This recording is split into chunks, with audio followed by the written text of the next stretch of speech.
are told to consume caffeine. But there's one individual on that field that is told to consume no caffeine. And guess who that is? It's actually the quarterback. And the quarterback's the one that has to get away from those people that are juiced up with caffeine. So why shouldn't he have caffeine on board?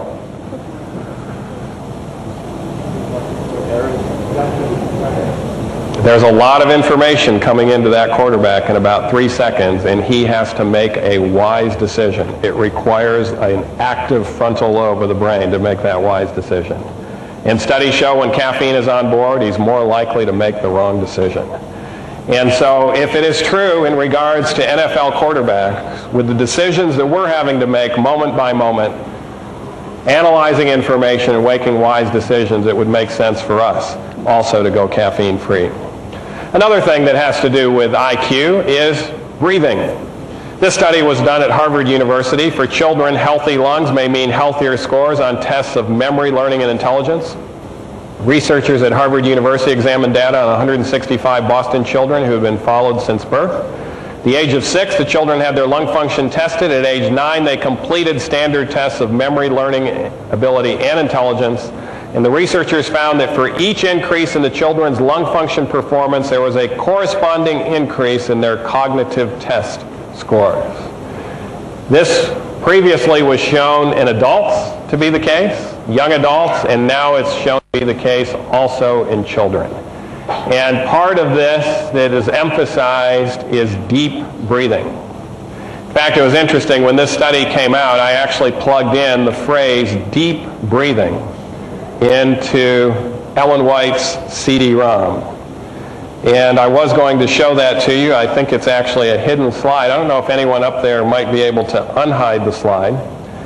But interestingly, what she stated was those that participate in exercises for deep breathing will have an advantage. And she recommended that every educational institution actually institute in children the exercise of deep breathing. Here it is. The one who sits and stands erect is more likely than others to breathe properly.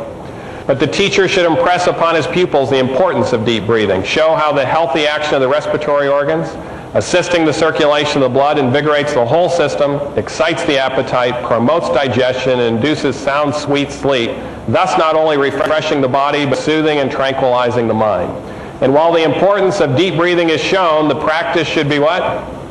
Insisted. Let exercises be given which will promote this, and see that the habit becomes established.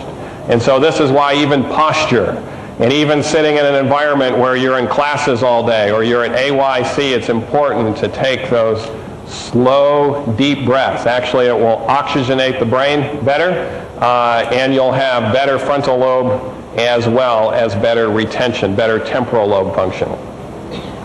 Now, there's one lifestyle habit that's been shown to be the most critically associated, at least at Brigham Young University, 40,000 student body, in regards to their GPA.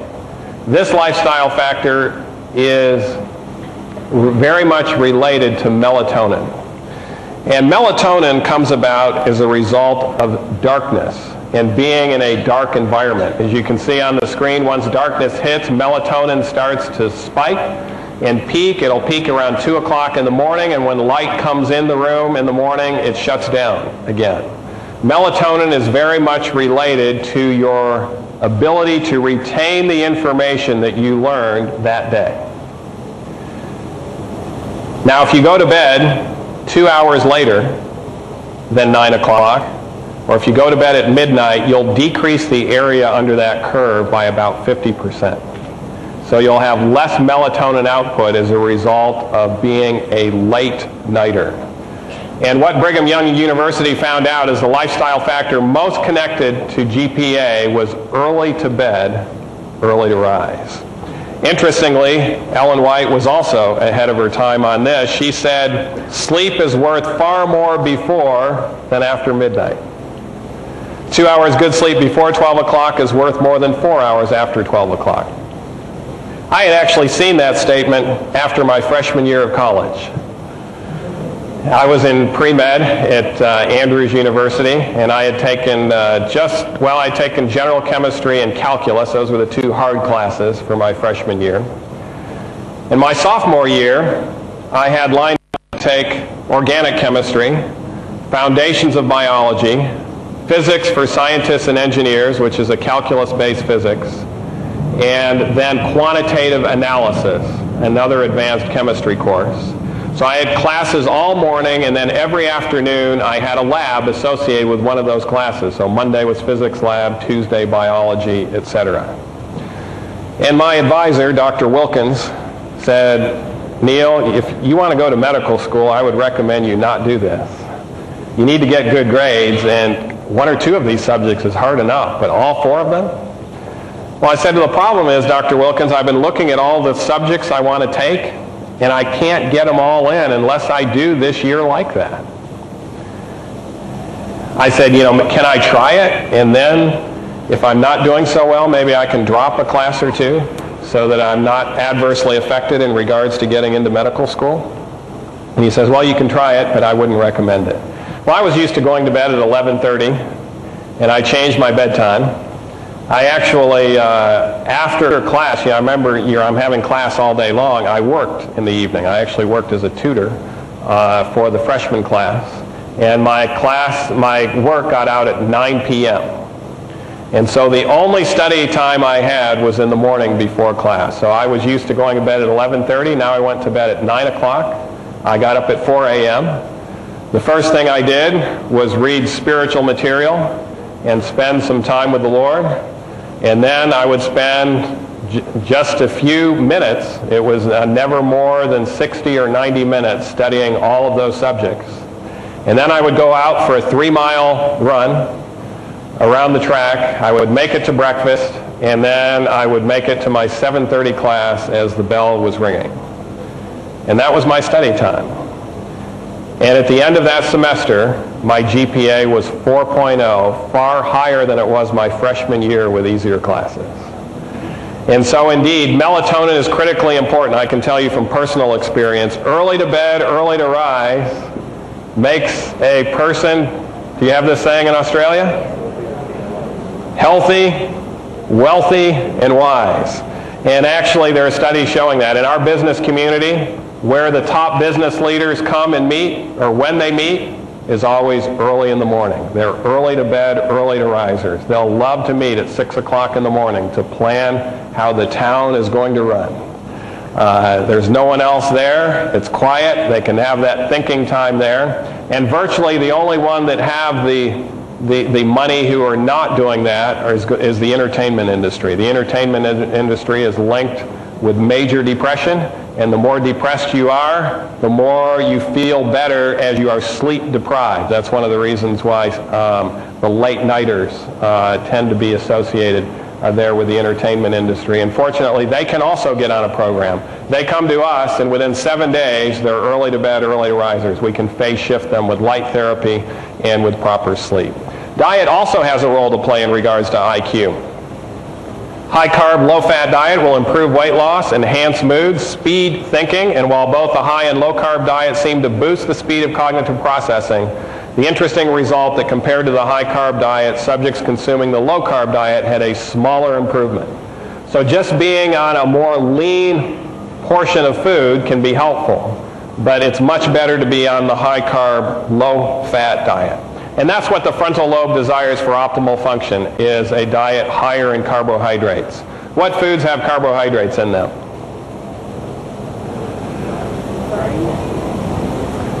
Carbohydrates are used almost exclusively by the brain for optimal function, but carbohydrates are present in fruits, vegetables, nuts, and grains.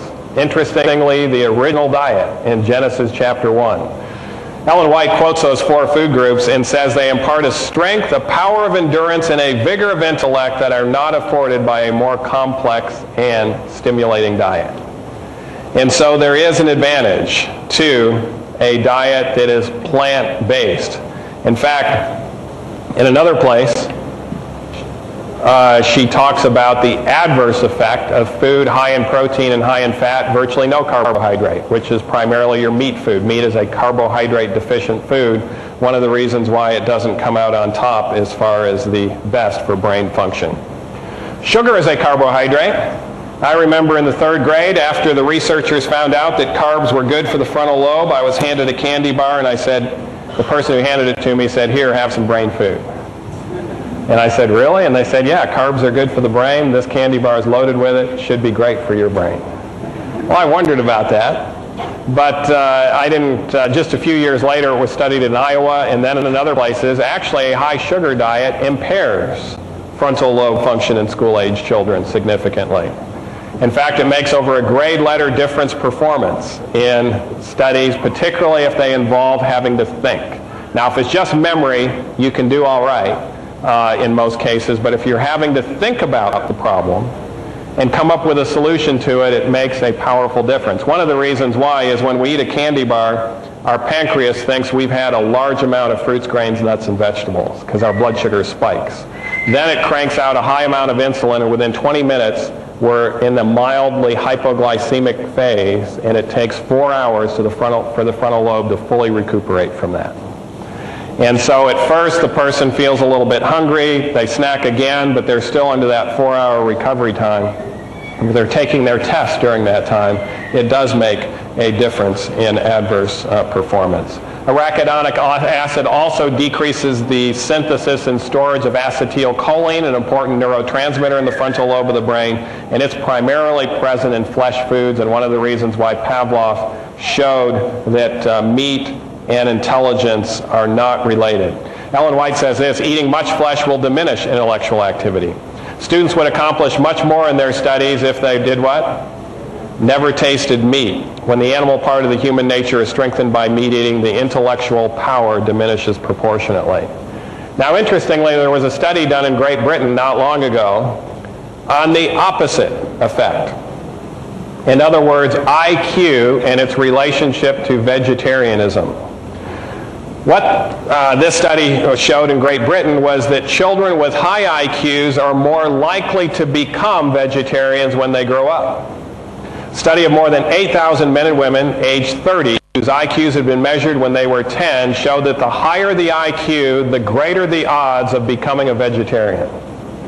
For each 15-point increase in IQ in the study, the likelihood of being a vegetarian rose by 38%. Even after adjustment to factors such as social class and education, the link was still consistent. And so if you don't have much time, when someone asks you why you're a vegetarian, you can give them the simple 2-word answer: high IQ. Now, it's not just a plant-based diet that can be helpful or just a vegetarian diet. Some vegetarian diets can be unhealthy. You know, even eating or drinking soft drinks is part of a vegetarian diet, but it's not the healthiest.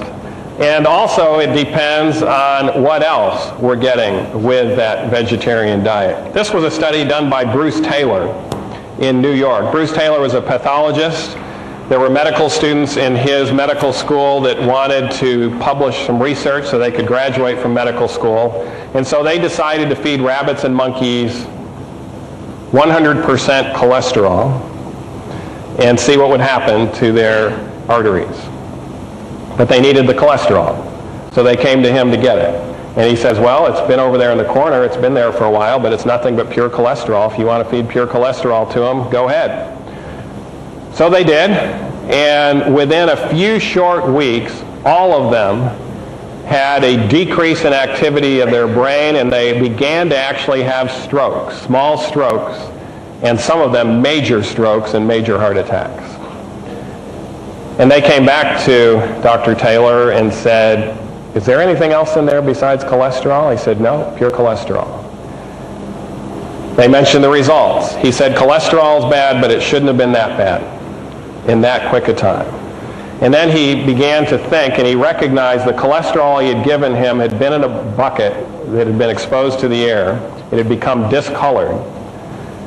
And then he decided to do something else. Let's feed pure cholesterol to rabbits and monkeys that have never been exposed to the air. And so instead of being discolored, it was a clear substance, clear white. And he found out none of them developed any atherosclerosis with that. Then he decided to do something else. He fed food to the monkeys, and within 24 hours he would count the dead cells in their aorta from the oxidized